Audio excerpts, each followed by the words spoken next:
you know, you figured out how to process things for yourself. A lot of people sitting in that anger and in that sadness and low self-worth and everything. First of all, I want to say to the listeners that I tend to think that all adoptees struggle with this, no matter how they were raised, no matter how open the adoption. It's just a normal, why wasn't I good enough, right? I think that's such a normal question. Why didn't she keep me? So I don't think this is unique to you.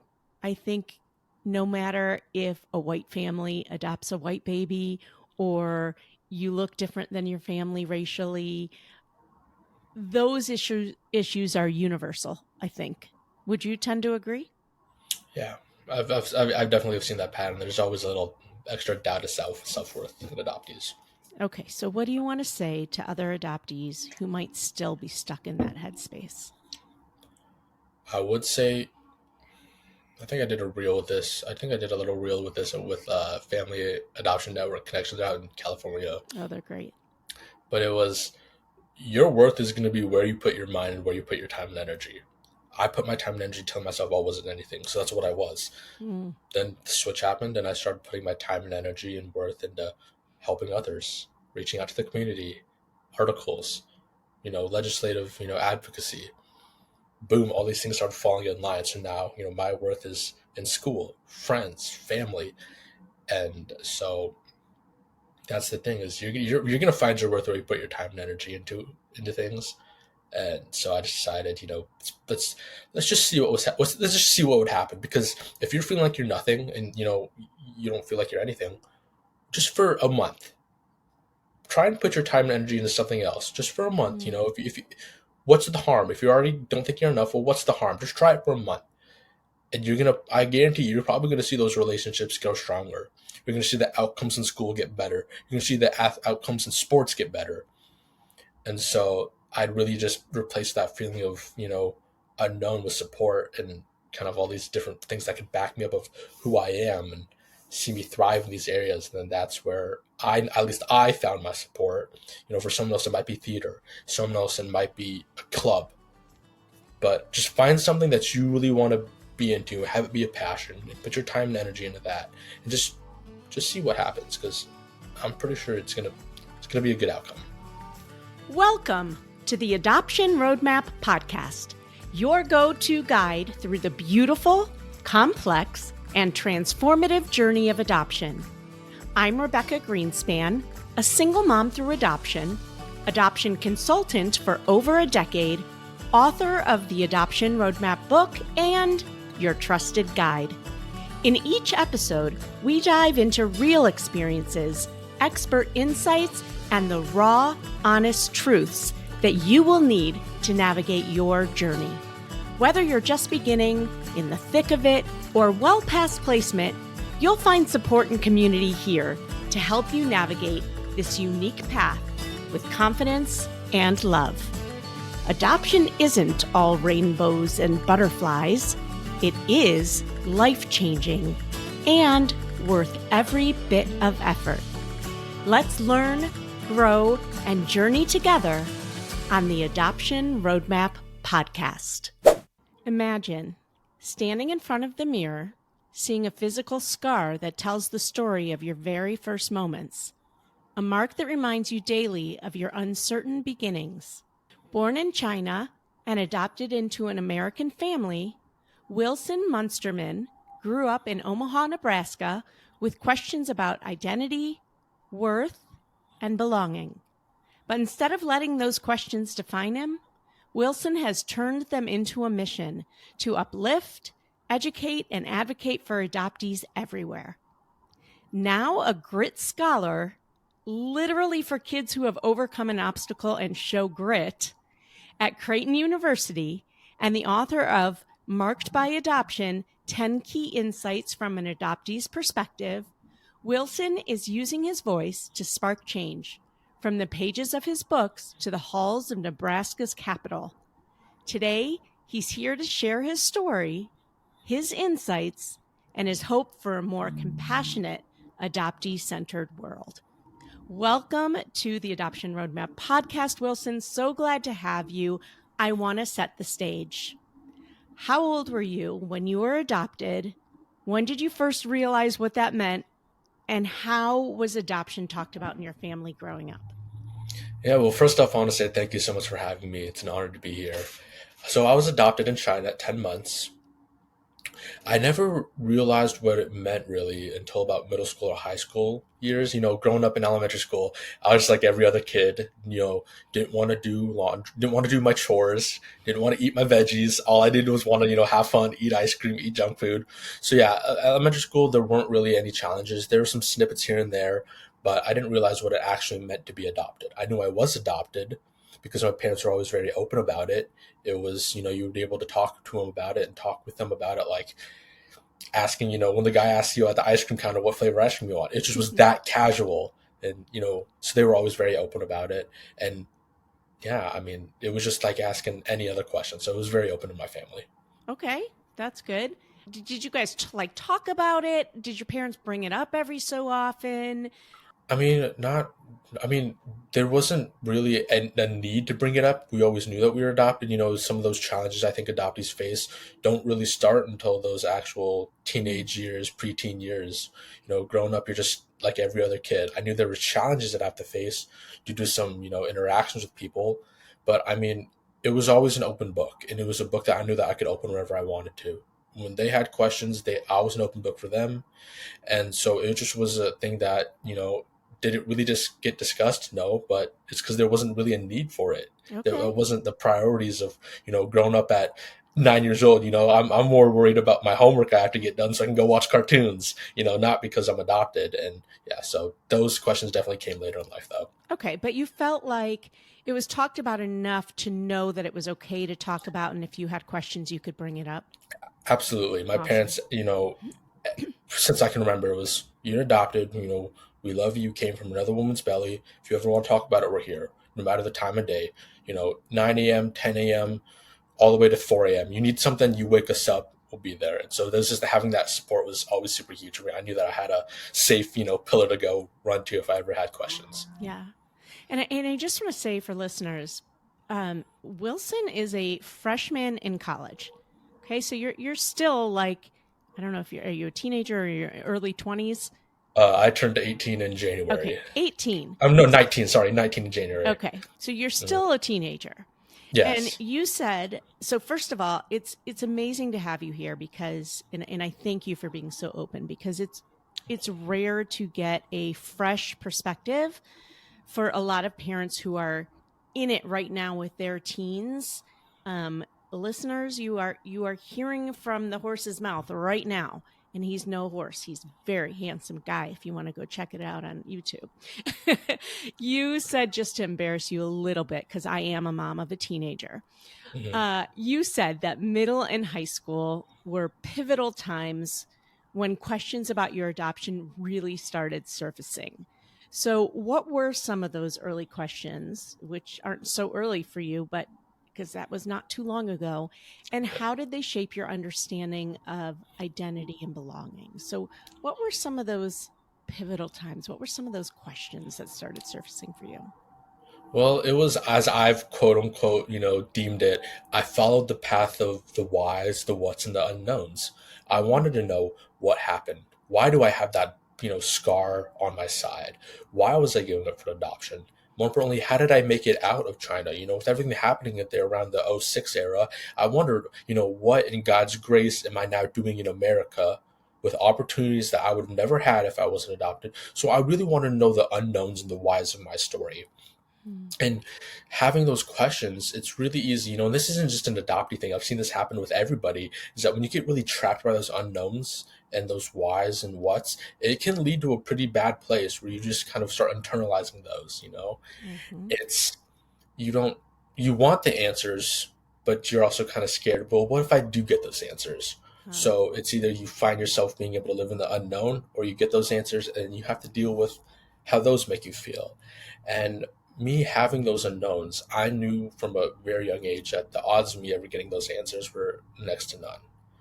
And so I knew that things weren't going to change. I wasn't going to not wake up to the next day and be not adopted. And so it was really just, how do I kind of make the best out of a poor situation? And realizing that I did have these unknown questions that other kids might not have, and kids who weren't adopted might not be able to relate to. It showed me that the struggle was going to be finding someone to talk to, layered on someone who might not be adopted, but also layered on, do I trust them? Am I, able to comfortably be myself around them with all those? Because it's already super hard in the world to find someone that you trust and want to open up to. Mm-hmm. Layer on adoption, and if they can relate to your experience. So I knew the struggles for identity and belonging were going to be very slim, because I knew just from myself, who I was, that belonging was going to be difficult. I kind of stick out. I've been deemed by an old counselor of mine to be the oldest 19-year-old kid she's ever met. I mean, you can see probably in the background, I have a record player. I love old 50s to 70s music. I'm an old soul. I love your parents already. Yeah, I mean, my last concert was Andrea Bocelli when he came to Omaha, Nebraska. Oh my God. So it's just kind of those factors, and add adoption questions on top of that. I knew that I was going to have a little bit harder time to belong in areas that were easier for other kids. And, finding out really who I was, that was also a big struggle. What kind of answers did you get? I found the answers of that. I am me. I'm who I am. There's only one of you in the world, and that life's too short to live for others. So I'm going to live by myself. It's, if you don't like me listening to Elvis Presley, probably 24 hours, I think I was at the top, like 0.001% on Spotify last year. And if you don't like that, go find someone else to talk to, because I'm not going to give up who I am for somebody else, because then I'm not living for myself. I'm living for them. And so I'm going to be who I am, how I was raised. And at the end of the day, if you don't like it, that's tough, because I'm not going to change. I'm going to be me. All right. That's something you usually figure out much later in life. How did you come to that? Like, how did you become so confident in you to realize and to really live that way? Because that's not easy to do, let alone to do as a teenager. And I'm sure you're still growing into that in some degree. But how did you come to that? Who supported that? And yeah. Before we go on, we're going to take a quick break, but don't go away. We still have so much to talk about. Hey there, Adoption Roadmap fam. Are you ready to take the next step on your journey to parenthood? If so, head over to our website and take our quiz. It's called, Are You Ready to Adopt? It's not just about testing your knowledge. It's about making sure you're emotionally and practically prepared for the beautiful, complex journey of adoption. Let's make your dream of parenthood a reality. Go to rgadoptionconsulting.com and take the Are You Ready to Adopt quiz today. That's rgadoptionconsulting.com. The quiz is free, and it will let you know where you are in the process and if you're ready to jump into your adoption journey. How did you come to that? Like, how did you become so confident in you to realize and to really live that way? Because that's not easy to do, let alone to do as a teenager. And I'm sure you're still growing into that in some degree. But how did you come to that? Who supported that? And yeah. It was, I guess I really just kind of realized it one day, is that I kept seeing these areas of where I was supposed to belong. Growing up in elementary school, I knew I was going to stick out. Everyone else for the Halloween parties, they were aliens, stormtroopers, all these like little monsters. I went as Elvis Presley for a couple of years. There's a photo of me as like preschool dressed up as Elvis Presley. Did people know who you were? Oh, absolutely. It was great. Well, the kids didn't know, but the mothers thought it was super cool. Okay, I love it. And the grandparents that showed up thought it was super, super cool. So, I got my roses, just not from the demographic that I thought I'd get. But no, I realized that I stuck out always at a young age. And I realized that I'm never not going to fit in. It's a lot easier being a sheep than the shepherd. But I'd rather be the shepherd, because I know that with the message I have, I can help change lives. I'm never not going to fit in. Yeah. That's amazing. And I want the whole world to just listen to that. you don't fit in because you think you don't fit in. If you walk into a room and you're like, I fit in here, you're going to fit in. And people feel that energy too. And that's really wise beyond your years. Are you an only child? I am an only child, yes. Okay. So you, it sounds like my guess is that you really relate to adults. Yes, yes, absolutely. Uh-huh. I've always found myself being able to get along with the older generation a little bit better, and you can say, I guess, I've picked up a couple of their wisdoms and a couple of Yeah. their mannerisms. It's interesting because it's something that I usually find with only children. Um, However, my son's not like that. He's an only child. He's a boy. He doesn't relate to adults in that way that I usually find only, only children. Um, all right, you shared about standing in front of the mirror, looking at the mark on your side, and feeling like you weren't worth anything. So, first of all, tell us about that mark and when you first kind of noticed it. And what was the first step in rewriting that internal narrative, which we've talked about a little bit, but how did that healing really begin? So let's go to that scar. Well, it's always been there, and the answers of I still don't fully know what it's going to be, what it is, and I won't ever know, and so it's not going to go away. They think possibilities of it could be from the orphanage, it could be from the birth family. We just don't know, but I know it's there. And so for me, it was that reminder of being adopted will always stay there. And I mentioned earlier that my adoption isn't going to go away. I'm not going to wake up 10 years from now and go, I'm not adopted anymore. It's not something you can just like change about yourself. It's a part of who you are. And so I realized that, well, if this thing's going to be in my life, I'm not going to let it defeat me anymore. When I looked at that younger in my life, I looked at it as of I was given up, wasn't worth enough. If I do anything, it won't matter because my birth parents didn't want me. I attributed my worth to my birth parents. Mm. And it was just seeing that kind of brought me down every single day. And then one day, I think I just got sick of it. I just didn't want to be that guy who allowed my adoption to kind of be the reason why I wasn't going to be who I want to be. Because then that's not honoring my parents, it's not honoring my birth parents, it's not honoring adoption altogether. So I now realize that it's going to be there, but how I look up to that scar and look at it, it's up to me. Mm. And instead of it being a deflator in my life and it bringing me down, I'm going to look at the positives that all adoption has given me. It's given me opportunities that I know I wouldn't have. It's given me loving parents. It's given me friends that, I'm going to be in my friend's wedding soon.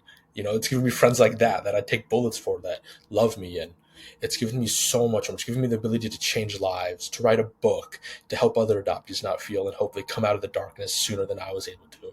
So when I now look at that scar in the mirror, it's a symbol of hope. It's kind of like Superman, it's not a symbol of, distress or anything. It's now a symbol of hope. And that really just kind of boosts my day every single time. It reminds me, I did this, I'm always into self-improvement, and I've done a lot of programs over the years.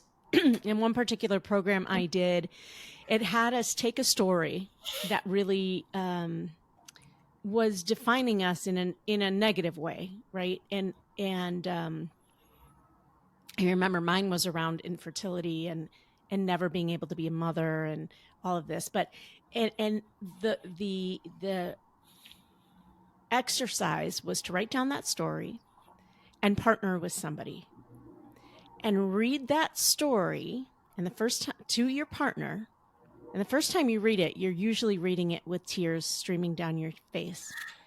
And to read it over and over and over and over again until you're bored of it. Until that story no longer has the meaning and the power over you that it did when you first read the story. And it was so powerful. And that's what it reminded me of when you're talking about it.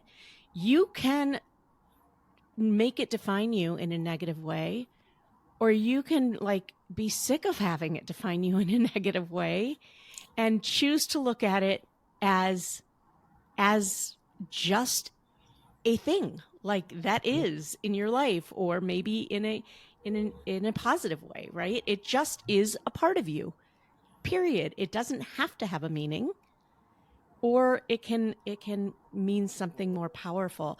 And Was there something that defined the moment when you started to rewrite that internal narrative for yourself? Like, did you Yeah. have somebody that was a mentor to you, or what was the defining moment for you? The defining moment for me was I I'm a pretty shut your mouth, get the work type of guy. I Mm-hmm. think that I have a good rule. I have a 5 life rules I have in my phone. It's my background. And rule 4 is it's like an 80-20 split. We go through life having a lot of wants. I want this, I want that. It's okay. Spend 20% of your time wanting it and then spend the 80% making it happen. And so when I saw myself not following that life rule that I had and realizing just going, I want the answers, I want this, or it's because I'm adopted, I do that. When I found that me using my adoption as a not excuse, that might be a really harsh word to say, but as a reason to not better myself, that's when I realized that no, I can't. I have to practice what I preach. And then that was it. I'm gonna now look at this thing a different way. Okay, you're welcome, ladies and gentlemen, for my guest today. I know that you could pay a lot of money for these life lessons, but today we are bringing it to you for free. A wise man, Wilson. You are a wise man. You backing up a little bit. You talked a little bit about loneliness growing up. Um, Mm-hmm. not having or looking for somebody to help you process your feeling and to talk with. Mm-hmm. Um, but what about your parents? It was so, like I said earlier, they did everything right. Yeah. They had the open books and stuff, but around those middle school teenagers, you have all that preteen teenage angst. You think you're the first one to ever feel this way, that your parents don't know anything, and that I know I could always go to them, but it was the fact that I didn't want to. Yeah. I was, internally, I was kind of scared about, well, what could they think about my questions?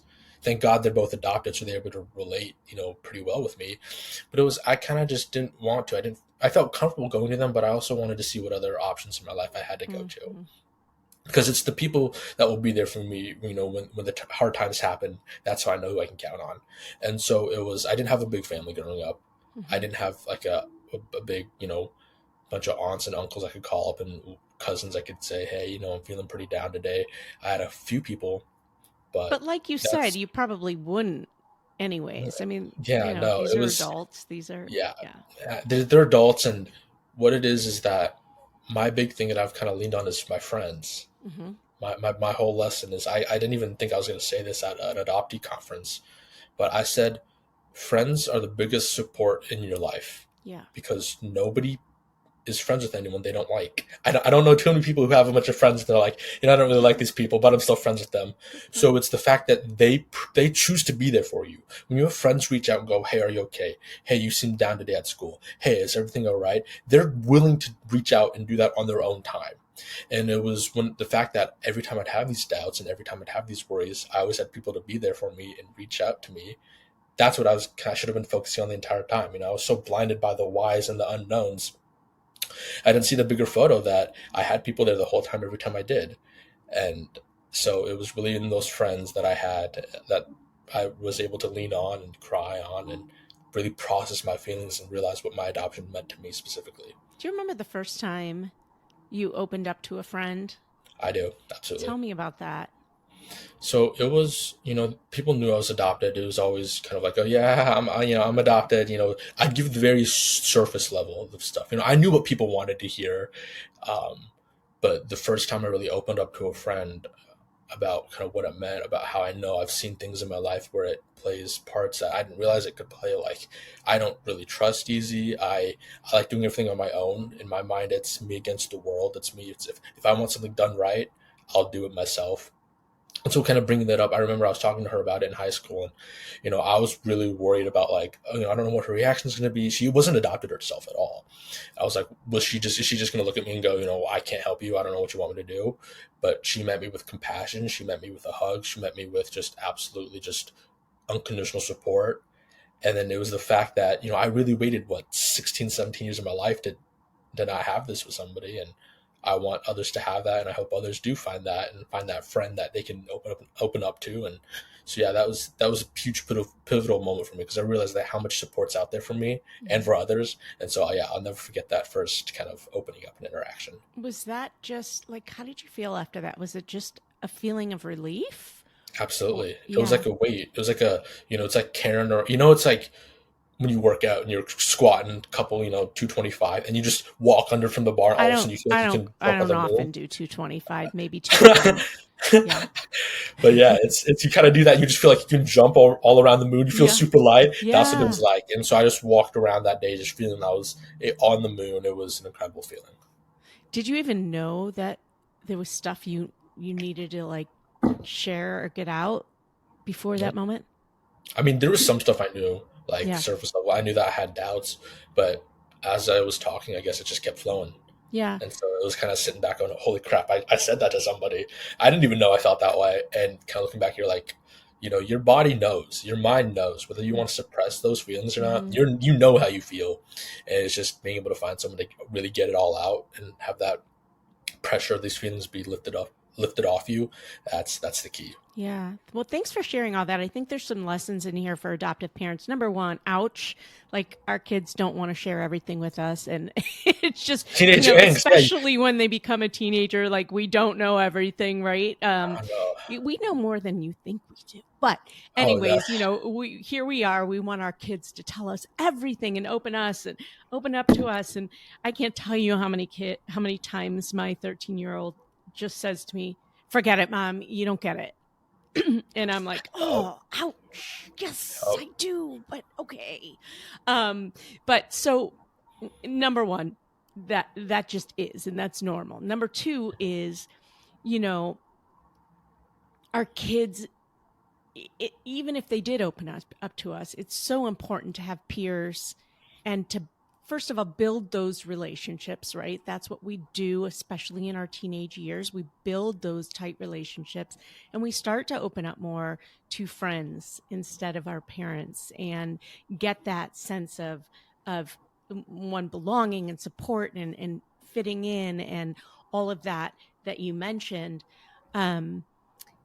You wouldn't have been ready before that, Wilson. You wouldn't have gotten that same thing in the earlier years, because developmentally, people aren't ready to hear those types of things and to show you compassion and all of that. So you were at that age where you knew, I think I can test this out, because I think this person is ready to hear my story, and I want to share it with somebody other than the people I grew up with. Like, it was probably one of the first times also that you're sharing it with a stranger, because other people in your life already knew that story, but now you're telling it on your own terms without somebody else's words. It really set the groundwork for how I was going to talk about my story and how I was going to, go on about it. And I realized that, it's up to me. And so I'm going to tell it from an angle that I want, that puts me in the driver's seat, then also tries to help, others kind of hopefully learn a thing or two. I don't know. I'm not a professional. I just tell my story and I hope it helps other people. You will be. What do you think it taught you about the kind of support that other adoptees might need?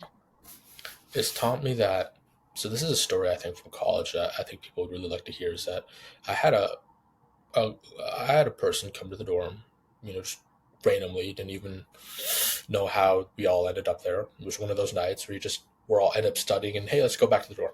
Well, then adoption got brought up. And this particular person was, ecstatic. Oh my God, I'm adopted too. And then I just saw kind of the light click in her eyes, and I don't believe she had someone like I did to reach out to. I mean, you would have thought that this was the first time. I think it might have been, I don't know, the first time she had someone to actually talk to. This was in high school or college? College. This is a couple months ago. Okay. Very recently, yes. And so what I'm seeing now is that kids who are growing up, and it all just depends on, individually households and parents and how they were raised. But I'm seeing that a lot of people, adoption is kind of like the unspoken rule. You don't talk about it too much. And so I'm seeing these kids now coming to terms with it. People who have been adopted, in the 2000s, 90s, never have that open space to go and talk about it. So there's a lot of pent up anger, pent up feelings, and so I believe that I hope that other kids can find, so they don't have to carry that weight and carry that anger with them in their lives. I'd say that for other adoptees, help's out there. That's plain and simple. Help is absolutely out there. It's just taking the jump if you want to really, dive into that. Because I will say you have to be ready to, lay in the bed that you make yourself. And so do you really want to face these feelings? Or do you want to keep using these feelings as a reason to not do things that better yourself? And so, whatever decision works for you, it's your life. But just be ready to lay in the bed that you make yourself. And Amen. I've never met anybody who hasn't had seen a life boost after they've talked about it and really found out what their adoption and their feelings meant to them. Absolutely. And that goes with anything in life, right? Don't hold things inside because you don't realize how many other people are struggling with the exact same thing you're struggling with if only you would share it, and how much you're helping yourself and others. You are so open, and you talk about struggling with self-worth as a young person. Number one, where do you think that struggle came from? And I'm asking you this because your parents were very supportive and open. Why do you feel like you struggled with self-worth? It was, you see all these stories and in Hollywood and in the newspaper about the parents who give birth naturally, and they look at their child for the first time. The first thing they have a child do after you give birth is skin to skin contact. This is that instant connection, right? Yeah. And they talk about how the first time they looked into their child's eyes, it was the world slowed down. They knew that was their child, and just on and on about how beautiful it is. And, I hope to experience that someday. Well, it was the fact that I kept seeing that, but then in my head, I was telling myself, well, why was I giving up? So it was, was there something about me specifically that my birth parents didn't want? Was it that I wasn't good enough? I attributed that. If I wasn't good enough for my birth parents, would I be good enough for anybody? Yeah. And it was in that I didn't feel that I was anything. No matter the support I had, it was just a thing of, well, hell, if I wasn't good enough for them, why am I doing anything today? And so, yeah, that was the source of where it came from, of just attributing worth to birth parents, and wondering why they didn't see what all these other birth parents saw, and that's really what kind of brought me down. And just one day it shifted for you? Essentially, it was a mixture of both. I mean, I always kind of sum it up into one day, but it was just a mixture of just, I got sick of it. It's kind of like what I said. You're sick of telling yourself the story. You get sick of it. You get bored of it. I knew that I was only 17 at the time, 17 or 18. And I had a long life ahead of me, and I didn't want to spend the next 60, 70 years of my life telling myself I'm no good. Yeah. And so that seemed like a pretty sad life to me. And so I said, okay, I'm flipping the narrative, and we're gonna go see. And since I flipped that narrative, everything's just come together. Just everything I've been able to do, it's all just been a blessing. I love it. You figured out how to process things for yourself. A lot of people sitting in that anger and in that sadness and low self-worth and everything. First of all, I want to say to the listeners that I tend to think that all adoptees struggle with this, no matter how they were raised, no matter how open the adoption. It's just a normal, why wasn't I good enough, right? I think that's such a normal question. Why didn't she keep me? So I don't think this is unique to you. I think no matter if a white family adopts a white baby, or you look different than your family racially, those issues are universal, I think. Would you tend to agree? Yeah, I've definitely seen that pattern. There's always a little extra doubt of self-worth in adoptees. Okay, so what do you want to say to other adoptees who might still be stuck in that headspace?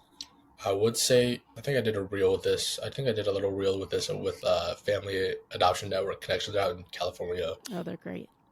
But it was, your worth is going to be where you put your mind and where you put your time and energy. I put my time and energy telling myself I wasn't anything, so that's what I was. Mm. Then the switch happened, and I started putting my time and energy and worth into helping others, reaching out to the community, articles, legislative, advocacy. Boom, all these things started falling in line. So now, my worth is in school, friends, family. And so that's the thing is you're going to find your worth where you put your time and energy into things. And so I decided, let's just see let's just see what would happen. Because if you're feeling like you're nothing and, you don't feel like you're anything, just for a month, try and put your time and energy into something else just for a month. If what's the harm? If you already don't think you're enough, well, what's the harm? Just try it for a month. And I guarantee you're probably going to see those relationships go stronger. You're going to see the outcomes in school get better. You're going to see the outcomes in sports get better. And so I'd really just replace that feeling of, unknown with support and kind of all these different things that could back me up of who I am and see me thrive in these areas. And then that's where at least I found my support. For someone else, it might be theater. Someone else, it might be a club. But just find something that you really want to be into, have it be a passion, and put your time and energy into that, and just see what happens. Because I'm pretty sure it's gonna be a good outcome. Well, I'm starting to see where your passion lies. At least one of Yeah. your passions. You can be Oh. multi-passionate. Um, you can talk yourself in or out of anything. Mm-hmm. You can believe anything you want to believe or not believe. That is absolutely true. Yeah. Yeah, I mean, I've gone through so many versions of really getting on board with one side of an issue, but then I learned something else, and then I'm really on side with another side of it, because you can really just talk yourself in or out of anything you want. Let's talk a little bit about transracial adoption. I read that you said that being a transracial adoptee showed you that color doesn't equal culture. Color doesn't equal culture. Can you talk about moments where this disconnect became really clear for you and how you navigated that space between appearance and lived experience? So, talk to me about this color doesn't equal culture. Yeah. So my parents got told by the adoption agency that expose him in his culture. Put him in space where he sees himself. Really, just you want him to. He's going to grow up to be an Asian man. Put him in those spaces. Which is And important. Would you it's agree? absolutely Okay, important. great.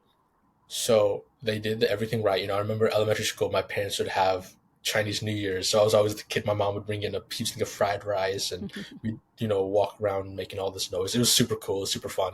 People still, even from college, are like, hey, remember when your mom did this in like kindergarten? I'm like, yes, I do.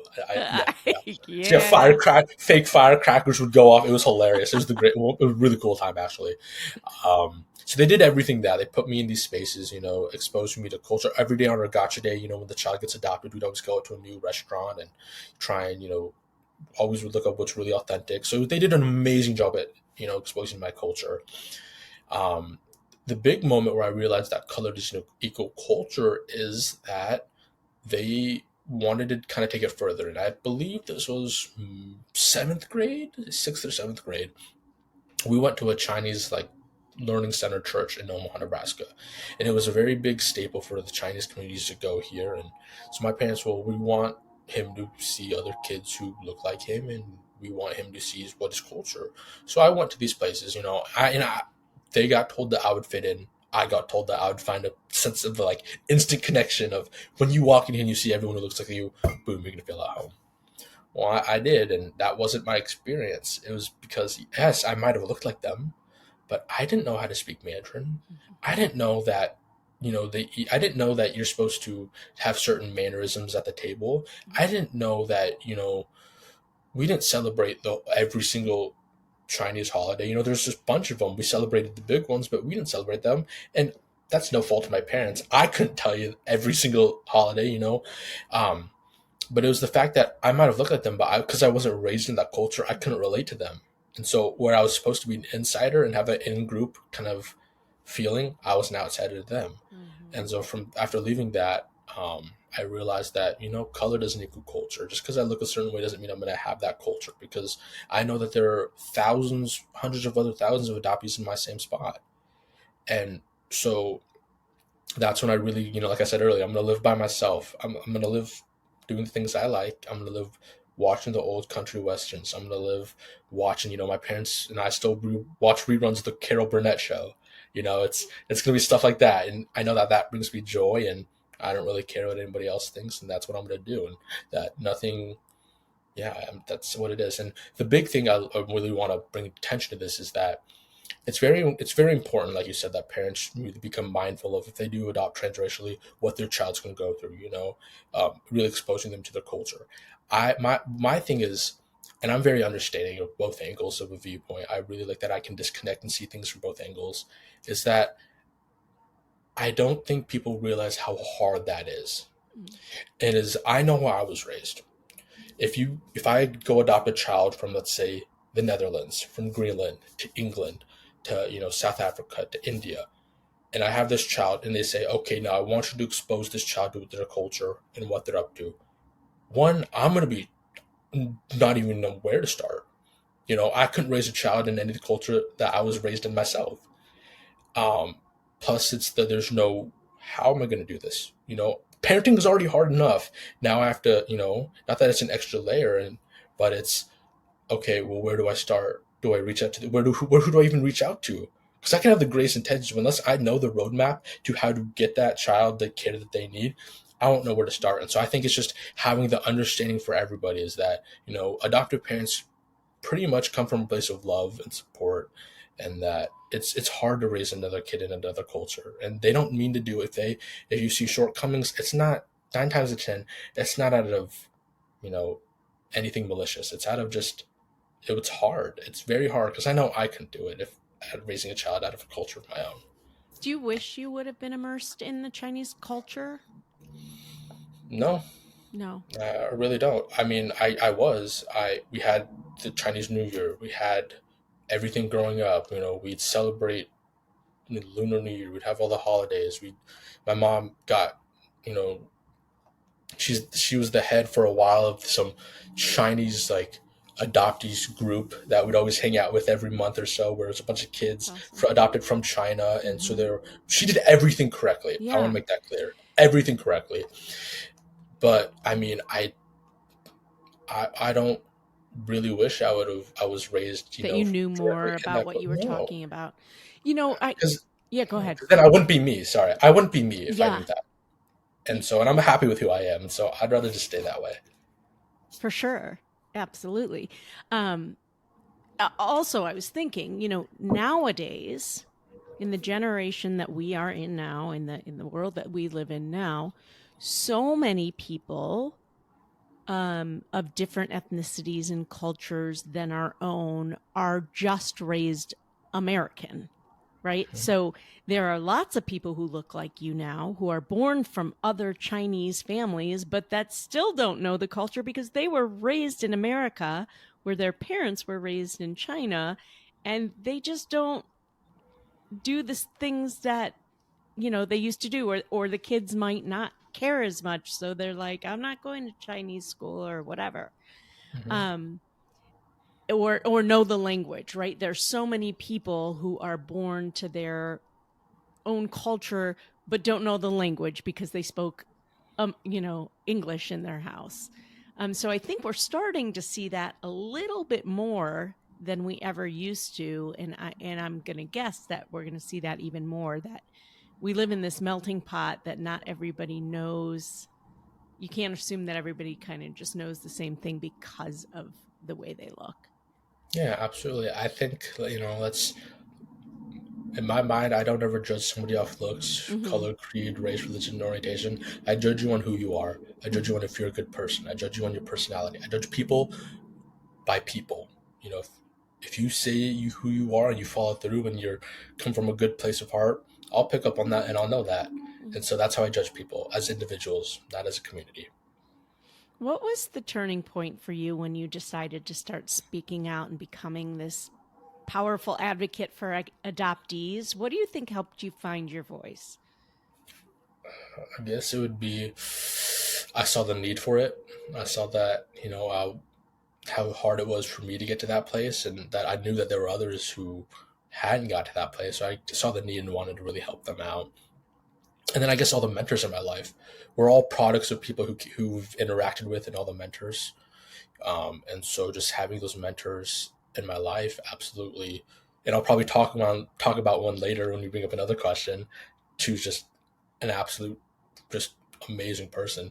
But yeah, so getting involved just came from a place of I saw the need, and I knew that I had maybe not all the answers, but I knew I had to start. And it just was that at that age, I was going to try and help out by reaching out to the community, by, speaking out. Because I knew that it's that whole like fear of when your teacher says, or, your boss says, if you have any questions, raise your hand, because I guarantee you somebody else has the same question. And I said, from that day on, I'm going to be the one who raises my hand and asks the question, because I know that I can help other people, whether they want to voice it or not. I love that. Did you see it on social media, the need, or I know it had to have been for more than just that one interaction you talked about recently, but what do you mean you saw the need? Or was it just in yourself? Before we go on, I'm going to take a quick break, but don't go anywhere. We have so much more to cover. Shopping for the right hair and skincare products can be tough, especially for multicultural or transracial families. That's exactly why Kate Shanahan created Sweet Peachtree Marketplace. When Kate and her husband adopted their daughter, she realized that caring for her melanin-rich skin and beautiful curls was essential to raising a confident girl. And as a cancer survivor herself, chemical-free ingredients were a must. She wanted one place with safe, natural products for her whole family, plus education and resources for families like hers. Now you can find it all at Sweet Peachtree Marketplace.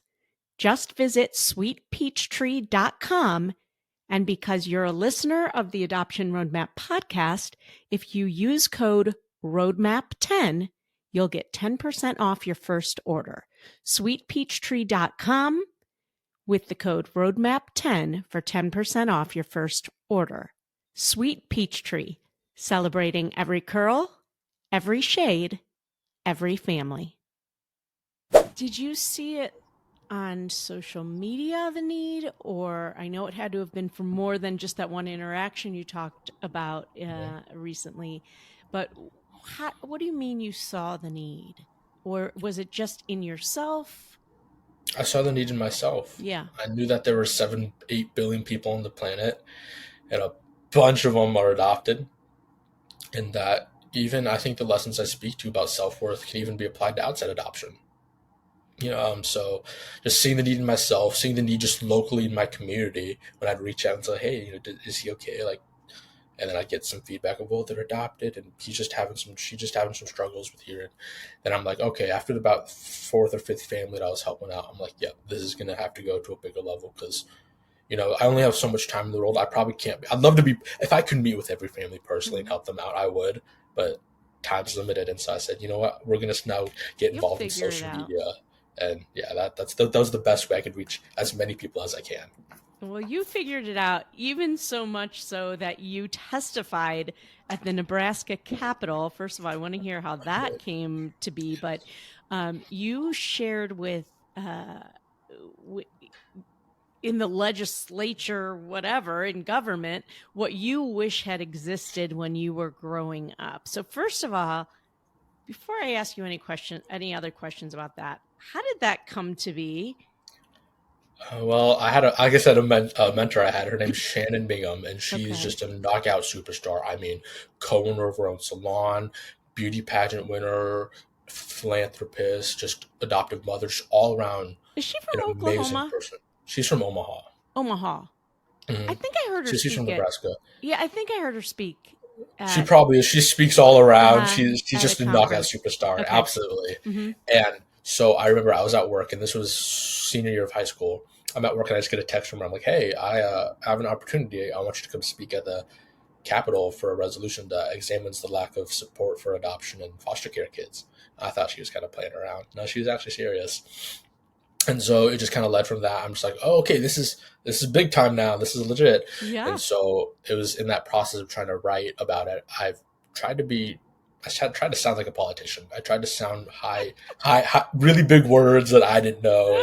And it was to the point where it was like, okay, can I say this like this? Nah, I'm just gonna like work my way around it. And I realized that I was trying to sound like someone I wasn't, and they wanted me, and so I was just gonna sound like me. And I talked about just the resources I had. I examined the good, obviously gave praise to the good, but then just because something's good doesn't mean it can't be improved. And so I talked about the improvements I wanted. And I wanted, before families get told what to do, but not kind of the how or why to do it. So it's, if we can implement, not anything mandatory, because I don't believe mandatory is the right way. It's your child, you're going to raise it how you want to, and I believe that's what it is, what it should be. But I do things that we should strongly suggest families to have this kind of extra support, because there will be things that people have to deal with in adoption. They might not know that. Like when I had a kid come up to me and say that, oh, those are your fake parents. When I had these doubts about self-worth, when I had people go, how the hell are you guys related? What are you going to do in those moments? Because I don't think those get brought to light. And so it's just having those kind of resources where kind of like support groups almost, there's support groups for kids who have, hearing loss, eyesight loss, hand deformity, ADD, ADHD. I want adoption to be in those groups now, where it's boom, you have the go-to resources to not only, talk about the hard times and have those questions in a safe space, but also celebrate the wins. Yeah. And so that's really what I talked about, and it's how I said I wanted there to be some sort of organization out there to kind of be the go-to adoption support place. And so, yeah, that was really cool. Well, I'm so glad you brought that up, Wilson, because as we speak, I run an adoption consulting group called RG Adoption Consulting, and work with hopeful adoptive parents. And we have been seeing this huge need lately of families who come back into our community asking all these questions about things that they're struggling with. So I am about to launch the Adoption Continuum membership community for adoptive parents, where we will have experts in there helping them through some of these adoption related issues that are coming up in their lives as they parent their children in different developmental groups. So we are forming that as you speak. So if anybody's listening who's like, wait, I want to know about this, then reach out to me on Instagram or whatever at RG Adoption Consulting. So that is happening and in the works, and I'm so glad that you are trying to do that as well. Yeah. Absolutely. It's an important need. So what are some of those things that you wish existed when you were growing up? What are some of those things that you shared? Like I said, the support for me, I hope there's like support groups for kids, whether they're in church camps, school camps, third party camps. I want kids to be able to find people that they can talk to about this stuff. Yeah. But not only that, is I think that when we kind of think about adoption, we think about the child, right? We think about the child perspective. Well, in my book, I actually talk about, adoption's parenting. The question isn't, are you ready to adopt? It's, are you ready to be a parent? And so I want more resources for my parents. I wish they had more resources. Mm-hmm. Parenting isn't easy. There's no book for how to parent. Especially there's no book. Yes. Yeah, there's no book how to be a parent, especially for your child, because he's different. They're different. And so I want the how and why. Mm-hmm. I mentioned that. It's, if I tell you to go build a shed, okay, but if I don't tell you why you should build a shed or how to build a shed, you're not going to probably follow through on that too much. And you're going to wonder, well, what the hell, or why do you say that? So I want the find your child resources, learn about what they could go through, learn about how to respond. Okay, that's the what. But how, go to here. And the why, because your child might go through things. And I always emphasize might, could, maybe, could, possibly happen, because every child's individualized. I'm not saying what happened for me will happen for everyone, and what happens for Sally might not happen for Billy. It's all just be ready and be, in case they do, I want you to be prepared. And so there's this support for the whole situation all around, even financial needs. Adoption isn't cheap. Um, so if we can kind of find out how to reallocate resources to helping, grants, how to help people make the adoption a little bit cheaper, hopefully, and then also just, again, that's just the support for the parents. I believe that's a huge thing that gets left out, and I'm a big advocate for it. I think parents need as much help. It takes a village to raise a child, and if we can provide them with a village, an even bigger village than they already have, I believe that child's future is going to be 10 times better than what it already probably is. I love that. And we did some episodes recently with some fantastic grant organizations, which we'll link to as well. All right. You have an opportunity to design a national blueprint for adoption support. What are some of those what, hows, and how-tos that are non-negotiable for you that you would include in there? Non-negotiables? Well, I don't think that there'd be any non-negotiables. I don't think there'd be a have to for anything. That's not just who I am. I believe that the greatest thing, about this country essentially is you can do what you want. You have a kid, it's your kid, no matter how it got there. You parent it.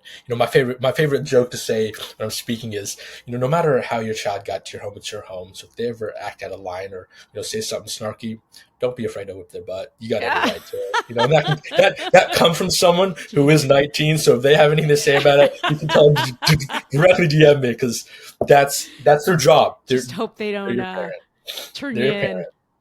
Yeah, no. By whip their butt, I like to make clear timeouts and stern talking too. Yeah. Okay, gotcha. But are there certain areas that you feel like, you said, I wish my parents had more support when I was growing up. Are there certain areas of support that you're like, they needed help with this? I want to make sure every family knows how to, I don't know. What is that? Oh yeah, yeah. Like I said, I want to talk about how people just need the support, like Identity. They're a great parenting company, adoption resource company by founders, by Isaac Eder. Yes. Met him at an Adoptee conference where he hosted it, and so that was pretty cool. But just companies like that, I want them to start up, and I really want a big five to cover each region, to come together. And so it's, if you're from the Midwest, boom, here's your guy. You go to them, and I want them to have resources and everything. And I just want a place where people can go to talk about it. Love it. Maybe not modeling after AA. That's the first idea that I have in my mind. But maybe like an adoption support group that you can go to maybe once a month. Talk about concerns, get insights from the parents. Just have that community to realize that, as much as we talk about the child feeling alone, parents probably feel alone too. Yeah. When you're an adoptive parent, you probably have a bunch of other kids, other friends that are parents, but are they adopted too? Will you be able to talk about, well, Billy today came home and asked me why we have different skin colors. Can any one of will you have friends that can relate to that? And so I just want parents to realize that they're not alone, that helps out there. And again, same thing with adoptees. That'd be my only thing for a national blueprint, is just have these sources available, not mandated, but available and strongly suggested. And I love that, because what you just brought up, because sometimes, somebody said to me recently, you say to talk to the child at the age appropriate level and tell them they're short. I need the words. Can you give me the words? And so that's some of the stuff that we're going to be doing in our community as well. Building exactly what you're hoping for. And I don't know that there are too many out there yet, where we have adoption professionals in there for different stages of growth and different therapists to answer the questions, but not only the professionals, but having each other's lived experience to share and support each other is super important. Yeah, I brought up Identity. Tell us about Identity. I brought up Identity, and they do that great. Isaac is just an amazing human being. Yes, he is. I saw him speak, and he has essentially, that's why, we got connected. So it was because I saw the shared interest. He has a roadmap already in a couple books that he sells, free resource guides. He has a community called in Thrive. When you become an Identity partner, it's essentially as I call it, adoption Twitter. I don't know if that's a good word for it Okay. or not, but you can make posts, talk about the good, talk about the bad. It's just a safe space for community. So I think if we can just get a bunch of other people to do that and Yeah. just find the ones that have really laid the foundation and groundwork, if we can just have them kind of step up and, not that they're already not stepping up, but kind of just be elevated to go to this is where you go. I Yeah. think that'd be incredible, just getting as much help and resources as you can. Yep. That's We the love key. Isaac Etter, and we'll link to his stuff as well. You wrote a book called Marked by Adoption. I did, yes, That's yes. amazing. Thank you. It's a blend of personal storytelling and deeper insight. I have not read it yet, but who did you write this book for? I wrote it for, and I put this in the dedication in the first page, I think, actually. I wrote it for three people, or three groups of people. One is the public. You know, people not, all adoption talk is education. It's do you know kind of what to say in these scenarios? You know what not to say. And 9 times out of 10, it's not malicious. When I had some fourth grade girl come up to me or whoever say, are those your fake parents? There was no malicious intent. They just didn't know how to talk about it. Mm. That's like if I were to go down to a racetrack, right? Or if I were going to go down to be a bunch of plumbers, plumber talk, like, talking about toilets or whatever. If I say something that you're not supposed to, well, that's not me being malicious. That's just, I don't know how to speak in that area. So it was for the public, for education. I took 10 very big general topics that I felt that I could speak essentially for the adoption community on, that I've seen all across the nation, all across, everywhere essentially have these 10 feelings of support, identity challenges, culture challenges. And so I really grasped those 10 and wanted to educate the public about what those are. I wrote it for parents, not only adoptive parents, but prospective parents. This is how your child might be feeling. It might give you an insight to how their mind is working and how they could be feeling, and, I've heard stories where kids are just kind of going, I can't talk about it. I'm not going to tell you, but just read the book. You'll find out. And so it's that essentially of that hand it quietly, look away so you don't have to see the parent, but you still get your message across. So that's kind of why I wrote that. And then I wrote it for the adoptees. I want out for other people to be seen, whether you're a child or not, or you're 16, you're adopted. I want you to realize that you're heard and valued now. We're on the new wave of adoption support. So I wrote this for them and showing them that there is going to be a change. And I hope to, be at the forefront and lead that some way, somehow. Thank you for writing it. Everybody wants to feel seen and heard and know what they could be doing better. And there's nobody better to hear it from than you. You are right there. You are who we are raising. And while Wilson is one voice, there's a lot of commonalities here. And we need to listen to as much and learn from each other as much as we can. Emotionally, what was the hardest part of writing the book for you? It was, like I said earlier about how, like, you start talking, you don't realize that you have the feelings that you do. It was kind of like that for this book. I'd write something, then I'd like stop, I'd get in that mode, and I'd look back and be like, oh my God, that just came out of my hands. I typed that. What the heck? So it was kind of just seeing what I wanted to all get out there.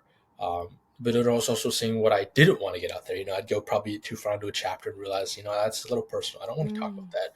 Delete 2 hours of hard work, feel bad, then have to retype it again. And so it was just the emotional part of what I felt comfortable with putting out there and what I felt comfortable with not putting out there. So it was just mapping those challenges were probably the most emotional.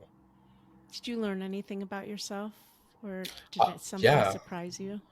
I learned that, I always have been the put your head down, get to work type of guy, but I learned now that, had the idea in summer last year when I was out of high school, and now it's a thing, under a year later. So I realized that I can do whatever I put my mind to, and that's Amen. a great foundation to have. And that's what I really learned about myself, is that I knew it before, but now I can't ever go back on it, because I can say I wrote a book. Well, I can't backtrack now, and so it's how do I then elevate from now and get better. I love that. Mm-hmm. There are 10 insights in your book. There it is. Excuse me. Is there one that hits closest to home for you? Yeah, probably chapter 4. It's I believe it's the title, Adoptees Face Unique Identity Challenges. And that's something that I think that all adoptees can realize, is that your story is a little bit different. It's valid, it's different, but there are going to be challenges that you have. Where's your worth? Where do you find it? And it's just, that's, I think, probably one of the biggest three things I want the public to know is that there are more challenges with adoption than people might realize. Are you willing to read a part of that chapter? Yeah, I can. Here, awesome. I actually have a book, so let me try and get to that. Show it to us 4. First of all. If anyone's looking, this is YouTube, the book, by the way. Okay. Got my photo. It's professional on the back. Yeah, it's on Amazon. $14.99. So yeah, chapter 4. Adoptees face unique identity challenges, and it goes. One of the deepest struggles adoptees often experience, and one that isn't always visible, is navigating the complexity of identity formation. Identity is something every person wrestles through with as they grow, but for adoptees, the questions of who am I can carry additional layers of confusion, uncertainty, and emotional tension.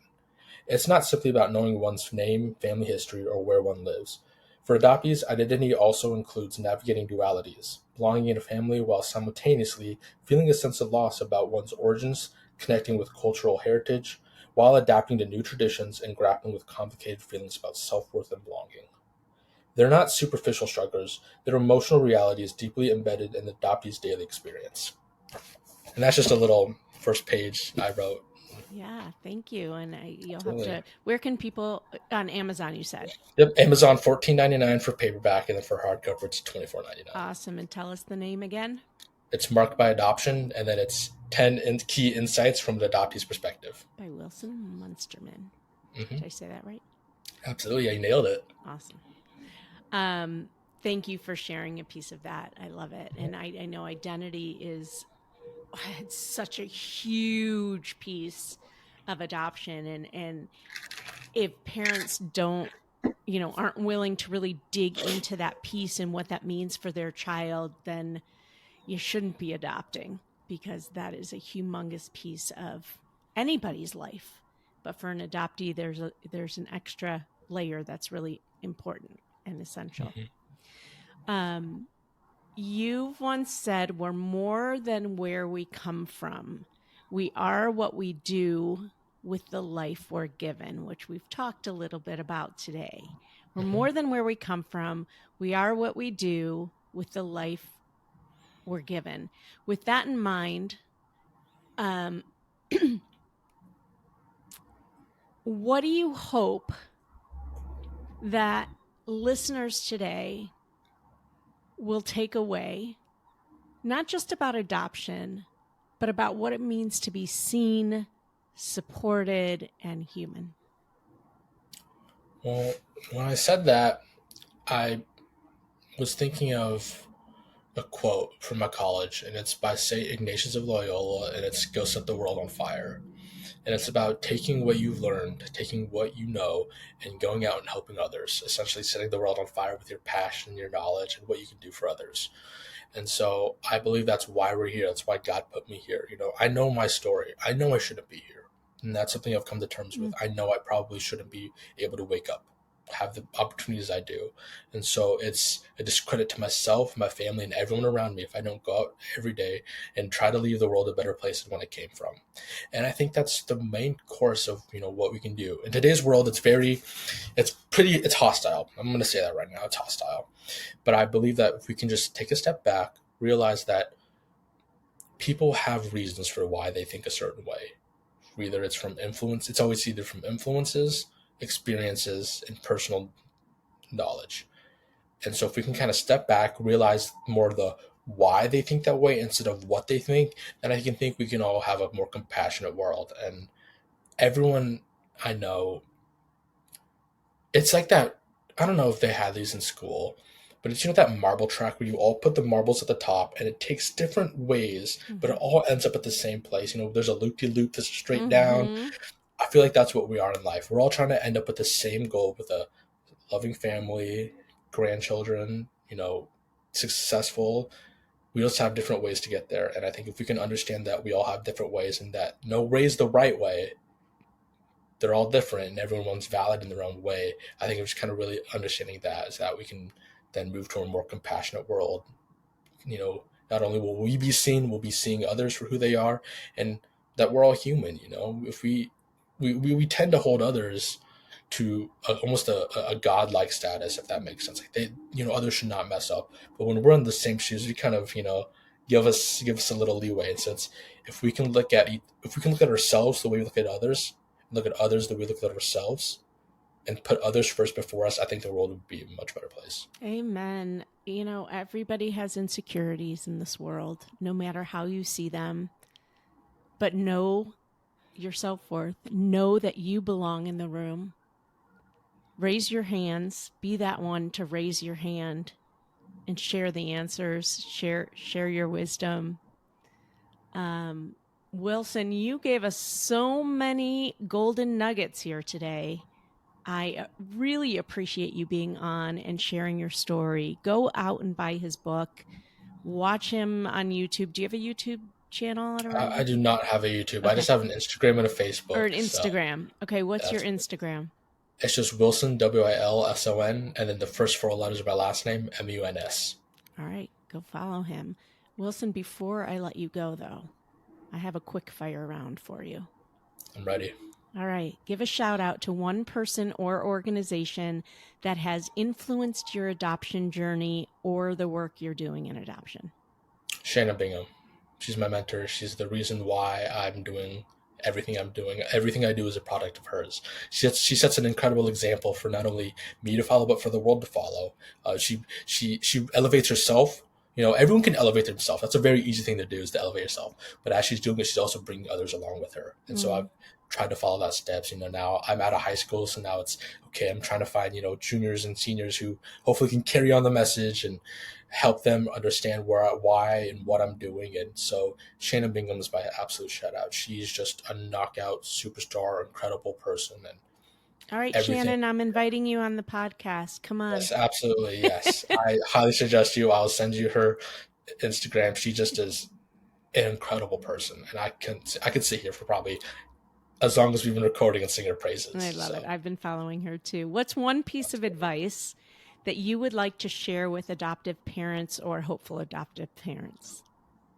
I'll say that know you're going to make mistakes. It's a lot easier to talk about the good stuff and what you're going to look forward to, but know you're going to make mistakes. Parenting isn't easy. Every parent makes mistakes. Every child makes mistakes.